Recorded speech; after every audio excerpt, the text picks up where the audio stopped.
Bonjour, ici Jean-Claude Sellille, guérisseur magnétiseur en Suisse. Aujourd'hui, je vais vous parler dans un nouveau dossier de l'été du taux vibratoire face aux maladies.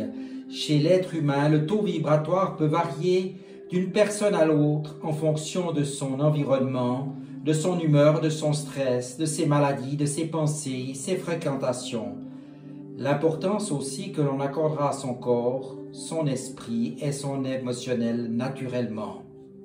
Le taux vibratoire, c'est l'énergie vibratoire qui se dégage de la matière, son rayonnement énergétique. Maintenant, comment augmenter notre taux vibratoire? Pour cela, il faut savoir le travailler, tout en sachant que simplement 2% de nos gènes sont constitués et influencent notre ADN. Le 98% de notre ADN restant peut être influencé soit par nos émotions supérieures qui sont l'amour inconditionnel, la gratitude, la compassion, la liberté et qui peuvent conduire à la création de nouveaux gènes qui vont favoriser de nouvelles protéines saines qui à leur tour vont agir sur la structure et le fonctionnement du corps et ainsi influencer notre état de santé et notre vie au quotidien. Contrairement à ce que l'on pourrait croire, nous pouvons et nous sommes directement les maîtres et les créateurs de notre univers. Et nous pouvons agir déjà sur notre alimentation. Déjà, manger des produits végétaux bio non cuits de préférence le plus souvent possible, manger de la viande rouge modérément 2 fois par mois maximum, limiter les produits céréaliers, farine, pain, pâtes, gâteaux, limiter les produits à base de lait de vache, lait, crème, beurre, fromage, écarter les produits industriels totalement dénaturés car ils sont très souvent à l'origine de maladies et de notre mal-être, éviter l'alcool, le café, le tabac, et toutes les sortes de drogues.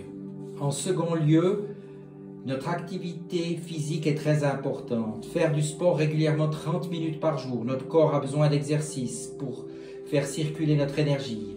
Si nous avons des muscles, ce n'est pas pour rien. Si nous ne les bougeons pas, comme c'est de plus en plus le cas dans notre société, tel qu'assis au bureau, à l'ordinateur, devant Facebook ou au niveau de jeux vidéo, les besoins de notre corps ne seront pas comblés et le corps se mettra donc à dysfonctionner. N'oublions pas que nos fonctions physiques sont étroitement liées à ce besoin de bouger. En troisième lieu, notre rythme de vie, et pas seulement de vieux, comme je viens de dire, éviter le stress et dormir suffisamment. Contrôler ses pensées, apprendre à vivre dans l'instant présent et rester centré, surtout éviter d'avoir peur. Ce qui cause la peur, c'est notre appréhension de ce qui pourrait arriver ensuite, donc éviter de vous raconter des films qui ne sont pas encore arrivés.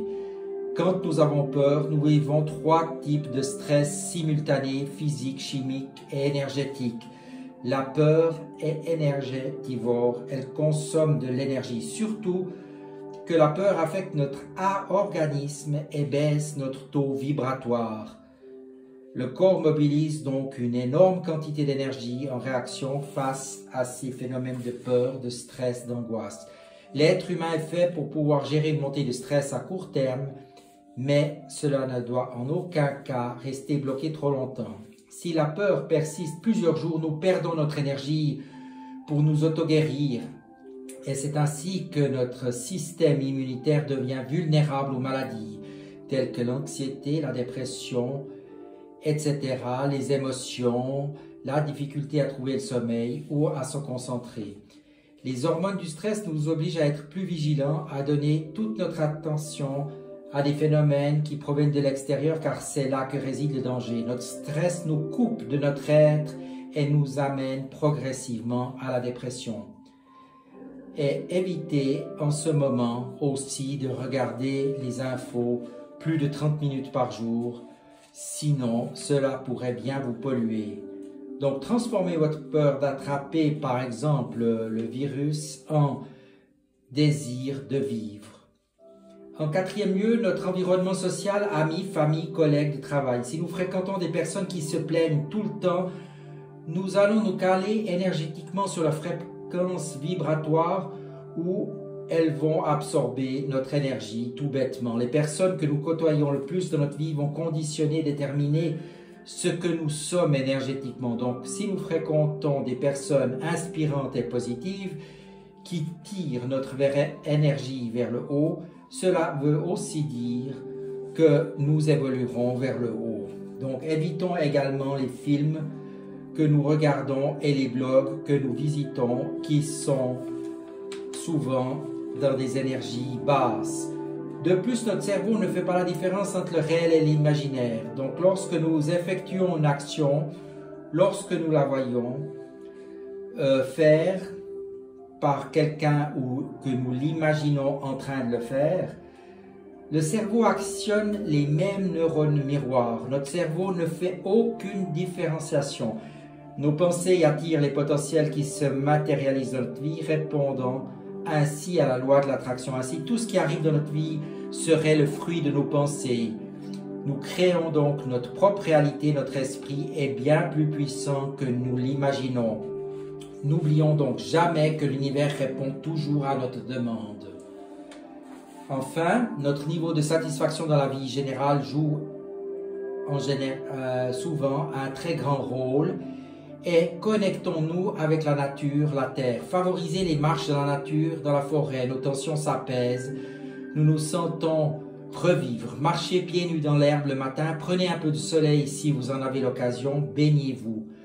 Prenez soin enfin de vous. Sachez que notre système nerveux est le pilier central de notre santé et de notre bien-être. Il gère toutes les fonctions de notre corps et l'ensemble de nos organes. Il nous aide à éliminer les déchets. Nous sommes un peu à l'image d'une batterie de voiture qui accumule cette énergie nerveuse négative dans nos glandes surrénales. Malheureusement, nous nous soumettons toujours à ce stress, à cette peur, à des conditions de vie totalement déréglées. Ces glandes ont tendance alors à se décharger. Et quand nous avons plus d'énergie, nous commençons à dépérir et la vie est malheureusement en train de nous quitter. Alors dormez également suffisamment et ne vous couchez pas trop tard. Pour faire circuler dans notre corps l'énergie, n'hésitez pas à vous faire masser. La méditation est également très importante. Elle nous aide à nous recharger. Écoutez des méditations avec des fréquences particulièrement hautes à 174 Hz, 432 Hz, 528 Hz ou même 963 Hz. Vous en trouverez par exemple sur YouTube. Et maintenant, je vous dis à tout bientôt et merci de votre attention et vibrez le plus haut possible. Au revoir et à bientôt.